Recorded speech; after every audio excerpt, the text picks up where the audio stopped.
Welcome to Outdoors Radio, amplifying voices, inspiring the world. I'm your host, Alba Mireles, and I'm absolutely delighted to welcome today's guest, Sarah Gowayed, the author of the books titled Samah the Seed, The Sneaky Snacker, and the new one, Headphones Asthma. We're here to celebrate your creativity and explore the world you crafted in these books. Sarah, thank you so much for joining us. Thank you so much for having me, Alva.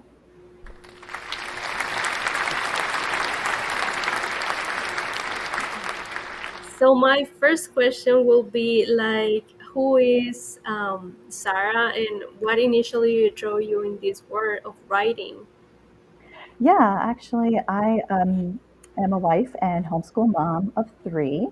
What I first wanted to write was actually in second grade when I had a friend of mine say that she wanted to write a book. Her older sister was publishing a book as like a sixth grader, and that's when I felt like this lightning bolt moment, like that's what I want to do.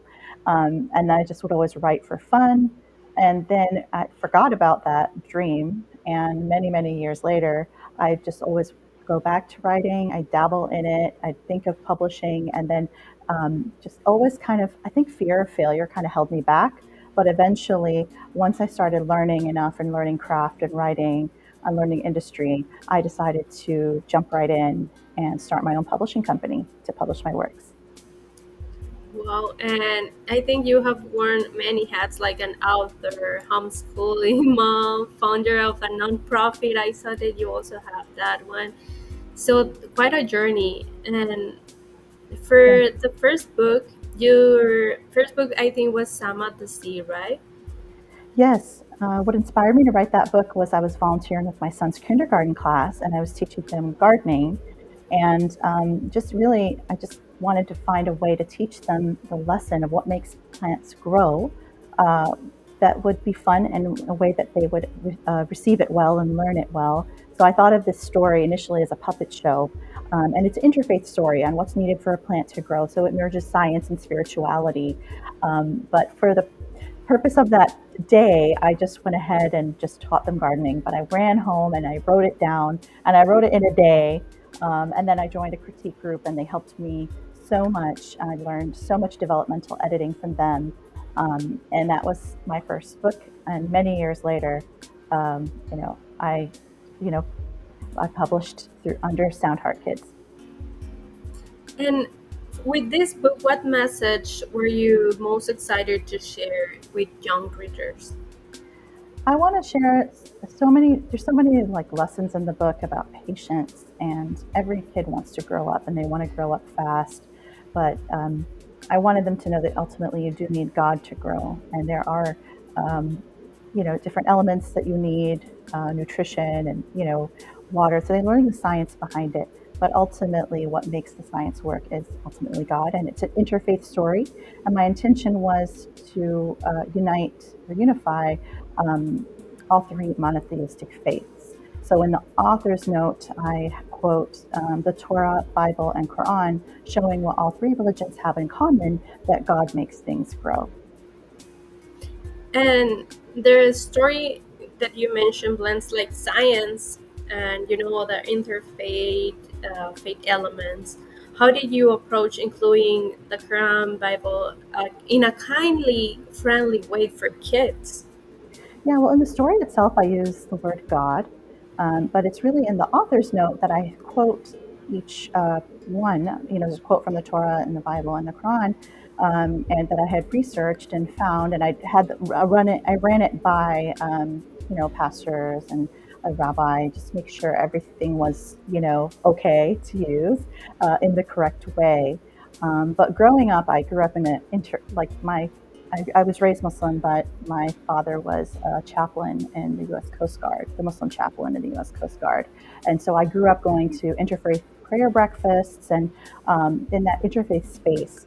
So we were exposed to Bible verses and Torah verses pretty frequently, and we had copies of those books on our shelves, and we were allowed to kind of look through and ask questions and read and ask questions of our parents. So I just wanted to, and at this time, we live in a very divisive time.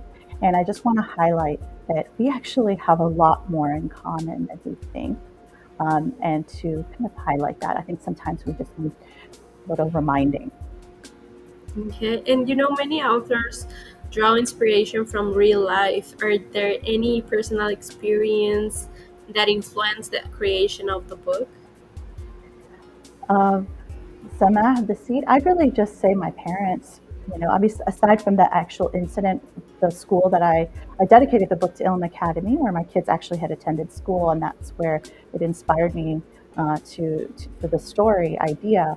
But really, I think that was a culmination of my parents, both my mom and dad, who passed on now, but that the way they've brought me up to really think critically, ask questions, not to be afraid to learn about other faiths and engage in comparative religious study, in my teen years. And I think that was really formative for me. And in the book, The Sneaky Snacker, you use like a playful rhymes to teach, nutrition. And why inspired the idea of the ninja snack, going from like this junk food junkie to health hero? Yeah, that story idea was inspired during COVID. We were all like stuck in home at home, and my youngest son, he was a real big sneaky snacker always. And I heard this little crinkling and crunching in the pantry, and I just knew. I was like, "What are you doing?" It was super late at night, and he was on all fours with like a cracker in his mouth, like running around like a cheetah. And I was like, "Oh my gosh, you are a sneaky snacker. You're such a sneaky snacker." And the first lines came to be in that moment. It was just like a lightning bolt moment again. It was like the sneaky snacker stole a cracker he couldn't help but eat. And then I ran to write it down. And then that whole night, I think I wrote it in pretty much one sitting, but it wasn't quite finished yet. It needed some more work because rhyme is so hard. It's really hard to write and to make the story work along with the rhyme, because rhyme can be very limiting. But with a lot of help and classes and critique groups, I was able to get it to that point. And editors, hiring editors for sure, helped get the story to where it was, where I could publish it. And in that book, I think you include educational and pages about food types. What was the thinking behind adding those features for both like kids and parents? Yeah, actually, really it was. I feel like we can't start too soon with educating our children on healthy food choices.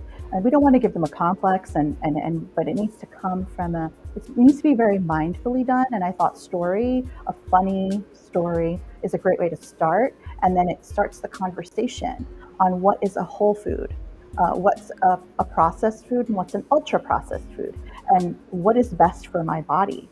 And I think you'd be surprised. Kids actually can learn this at age 3. I've on author visits, I've taught 3, 4 year olds how to identify each, and where there's this activity where I bring all this food and they have to sort it in bins, and they get it.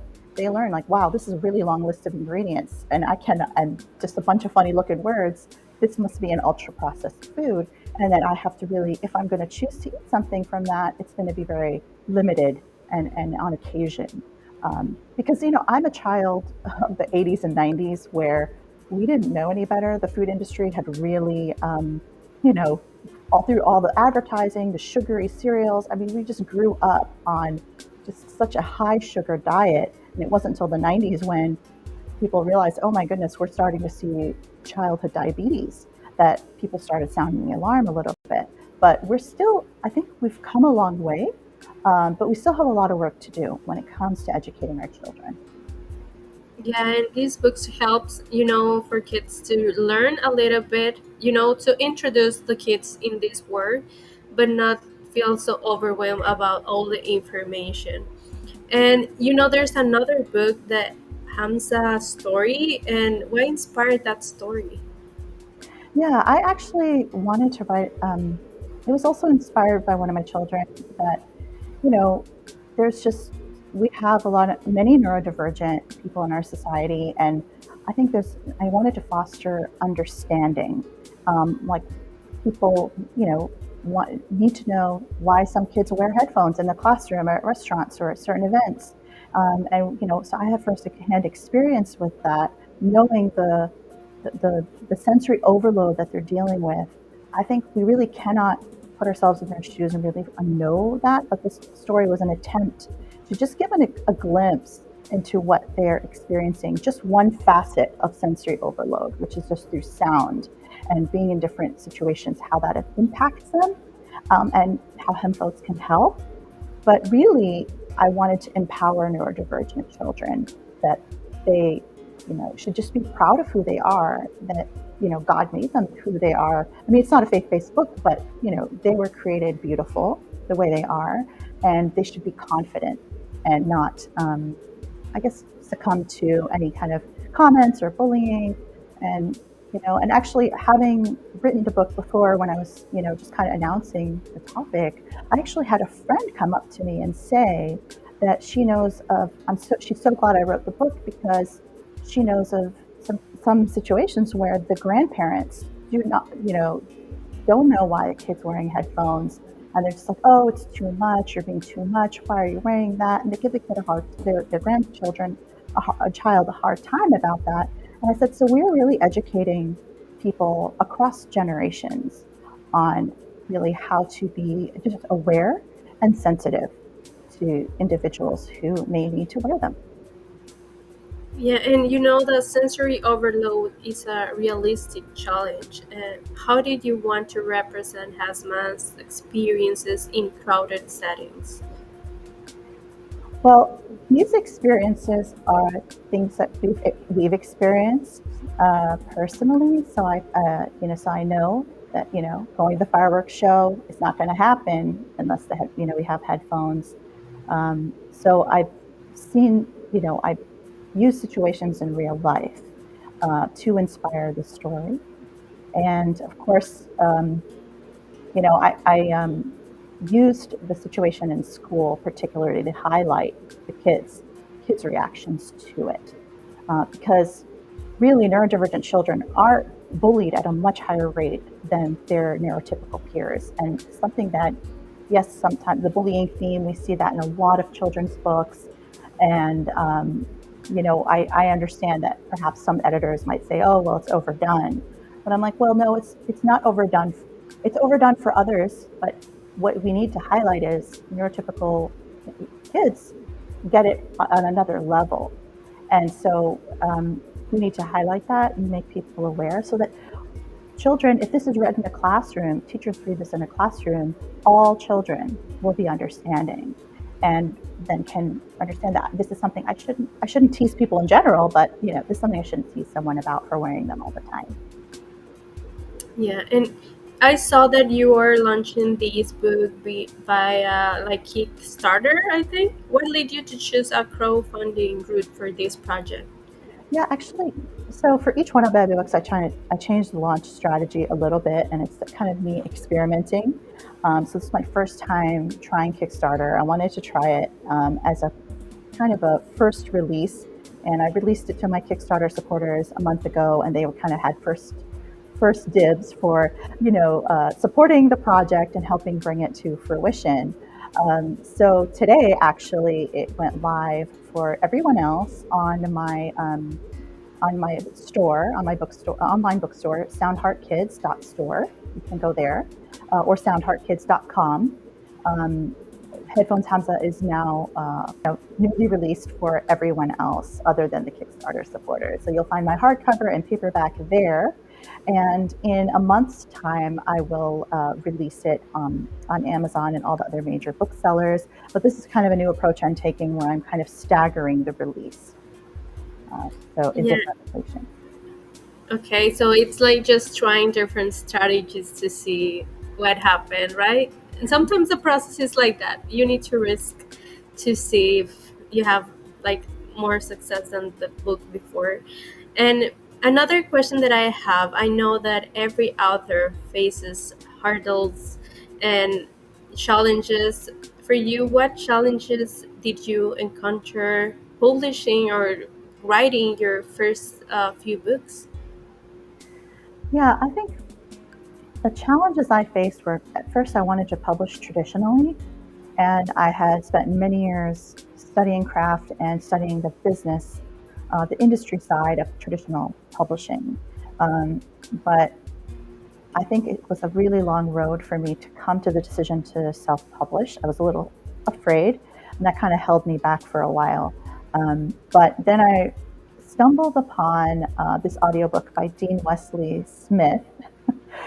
I think it's called, Killing the Top 10 Sacred Cows of Self-Publishing.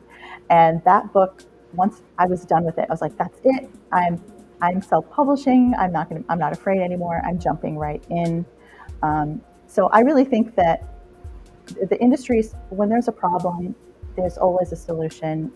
And you can find that solution with research and hard work and trying to find different strategies to make things work. I know book marketing is tough, um, but ultimately it's the fear within that can hold a person back, particularly authors. I know we are in our own heads all the time. Like, is this good enough? Or this fear of failure is something that we shouldn't have. We should try to we are all always overcoming. We should remind ourselves that really with hard work and research and tenacity and persistence, you really can accomplish anything you set your mind to. Yeah, yeah, that's there. Those ones are very helpful words for the ones who are like hesitating on publishing their first book or do it. Just try. And on the flip side, what has been the most rewarding aspect of being a writer so far? It's just the children. When I have a child come up to me and say, "I love your book," um, that it just makes my day. Because kids are very honest. I've had children come up to me and say, like, do you like my? They'd be like, I don't like your book. I'm like, okay, that's fine. I respect your opinion and I respect your honesty. So kids are very honest. So when I sometimes get parents texting me that their child sleeps with the book, like Samah the Seed. Their child wants to read it every single night and has to be tucked into bed with Samah the Seed, that they can see themselves in the books that they read. And this is why with Headphones Hamza also, like, I wanted to write literature that has some Muslim children represented, because they're really underrepresented in literature. And I wanted Muslim children to be able to see themselves in the book, as well as all children. Um, so yeah, that's really the best part of the job, is the children. When I read to them, that just makes my day. And starting with the book books can be intimidating. Like, what's one thing you wish you will know before publishing like Samah the Seed? One thing I wish I knew. Yeah, I mean, I think there's a lot of technological skills that are required, technology skills for, at least for self-publishing. So I kind of wish I had brushed up on my social media skills and website building. I cannot tell you how many hours I spent just trying to learn all of that. Um, so I think having those skills or brushing up on them, even while you're in the process of publishing, if you're going to self-publish, that's really something I wish I could have done sooner. Yeah, that's a good one. And also, there's any new projects that are coming in after Headphones Hasma. There's anything that you can share with our listeners?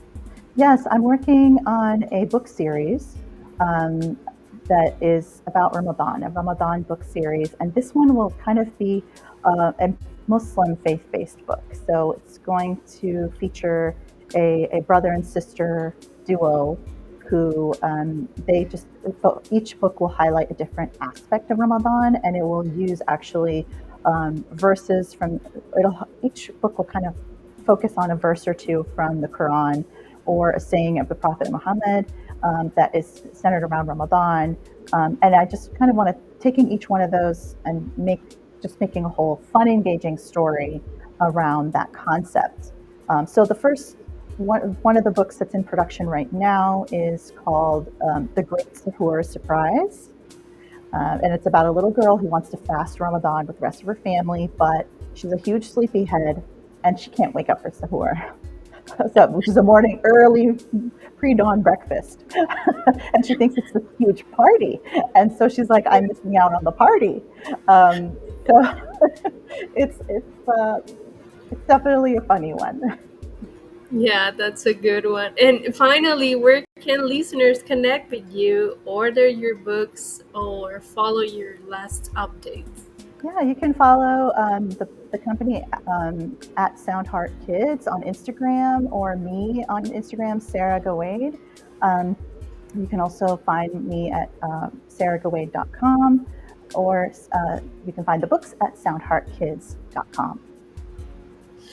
Thank you, Sarah. It has been a pleasure having you on Authors Radio, and thank you for giving us a glimpse into your work and sharing your passion. And listeners, be sure to check her books. Thank you for tuning into Authors Radio, amplifying voices, inspiring the world. Join me next time for another inspiring conversation. In the meantime, happy listening. Thank you so much, Alba.